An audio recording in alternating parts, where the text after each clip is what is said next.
Romanos 8. Portanto, agora já não há condenação para os que estão em Cristo Jesus, porque por meio de Cristo Jesus, a lei do Espírito de vida me libertou da lei do pecado e da morte.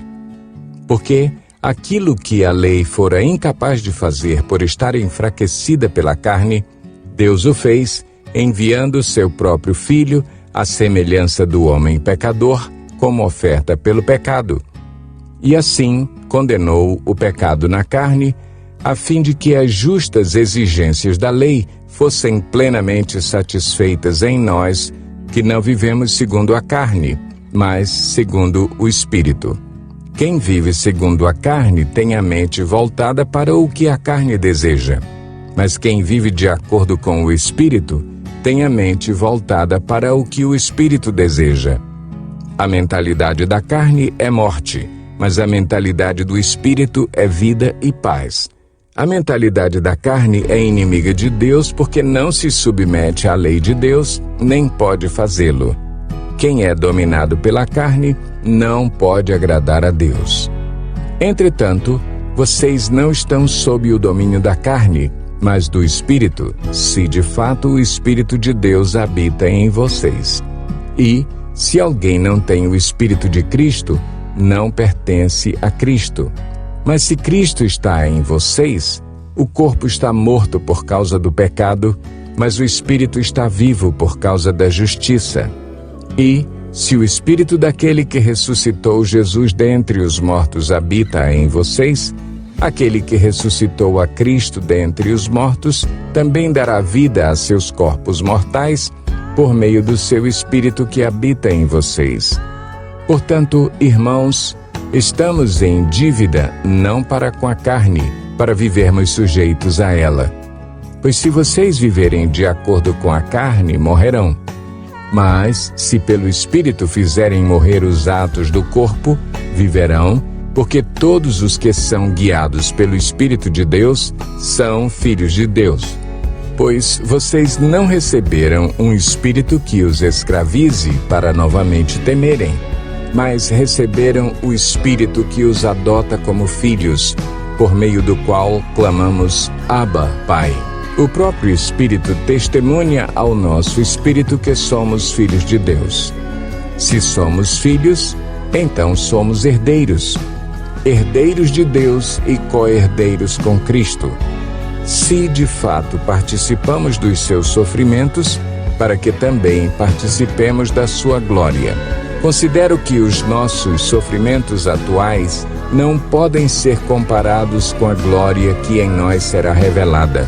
A natureza criada aguarda, com grande expectativa, que os filhos de Deus sejam revelados, pois ela foi submetida à inutilidade, não pela sua própria escolha, mas por causa da vontade daquele que a sujeitou, na esperança de que a própria natureza criada será libertada da escravidão da decadência em que se encontra, recebendo a gloriosa liberdade dos filhos de Deus. Sabemos que toda a natureza criada geme até agora como em dores de parto. E não só isso, mas nós mesmos, que temos os primeiros frutos do Espírito, gememos interiormente, esperando ansiosamente nossa adoção como filhos, a redenção do nosso corpo. Pois nessa esperança fomos salvos. Mas esperança que se vê não é esperança. Quem espera por aquilo que está vendo? Mas se esperamos o que ainda não vemos, aguardamo-lo pacientemente.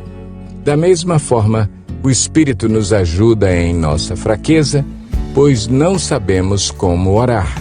Mas o próprio Espírito intercede por nós com gemidos inexprimíveis. E aquele que sonda os corações conhece a intenção do Espírito, porque o Espírito intercede pelos santos de acordo com a vontade de Deus. Sabemos que Deus age em todas as coisas para o bem daqueles que o amam, dos que foram chamados de acordo com o seu propósito. Pois aqueles que de antemão conheceu, também os predestinou para serem conformes à imagem de seu Filho, a fim de que ele seja o primogênito entre muitos irmãos.